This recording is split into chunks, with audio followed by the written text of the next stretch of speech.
Israel के साथ अब अमेरिका ने भी ईरान समर्थित हूथी लड़ाकों पर भीषण हमला शुरू कर दिया है। अमेरिका के जंगी बेड़े लाल सागर में हूथी विद्रोहियों पर बमबारी कर रहे हैं। यमन में घुस करके अमेरिकी जंगी जेटों ने अब हूथी के दर्जन भर से भी ज्यादा सैन्य अड्डों को तबाह कर डाला है। हूथी ने भी अमेरिका के जंगी जेट F-18 को लाल सागर में ही मार गिराने का दावा किया है। तो वहीं दूसरी तरफ अमेरिका के युद्ध में आने के बाद अब ईरान के एटम बम पर बड़ा अपडेट सामने आया है और इसके बाद नेतन्याहू ने ट्रंप को अर्जेंट मैसेज भेज दिया है।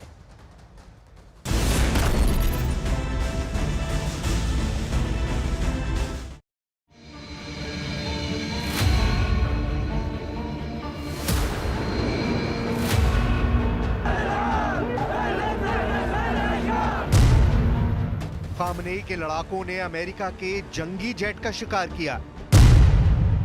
सुपर पावर के F-18 जेट को हूती लड़ाकों ने लाल सागर में दफनाया। हमास हिजबुल्लाह का बदला अमेरिका से लेगा कमांडर हूती। ईरान के एटम बम से लड़ेगा लाल टोपी वाला कमांडर।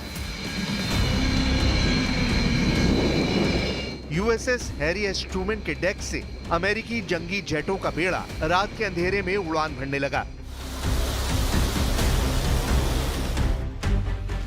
एक के बाद एक दर्जनों स्ट्राइकर जेट का ग्रुप लाल सागर में मंडराने लगा। हूती लड़ाकों पर अमेरिका ने जंगी जेटों से हवाई हमले शुरू किए। बेहिसाब मिसाइलों और बमों की बरसात यमन में होने लगी। हूती फाइटर्स को अमेरिकी बमबारी के बीच जान बचाना मुश्किल हो रहा था, लेकिन अचानक सुपर पावर की एयर स्ट्राइक में तहलका मच गया। अमेरिका का जंगी jet F-18 McDonnell Douglas missile धमाके से धुआं हो गया। जंगी जेट में सवार 2 फाइटर पायलट की जान पर बनाई। हूती से युद्ध में अमेरिका को करारा झटका लगा। लाल सागर में अमेरिका का सुपर लड़ाका F-18 दफ्न हो गया। USS हैरी ट्रूमैन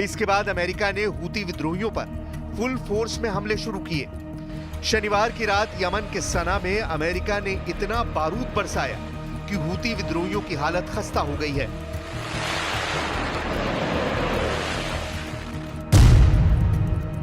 अमेरिकी सेंट्रल कमांड ने बयान जारी कर बताया कि हूती विद्रोहियों पर हमले में मिसाइल गोदाम और कमांड और कंट्रोल फैसिलिटी को तबाह किया गया है।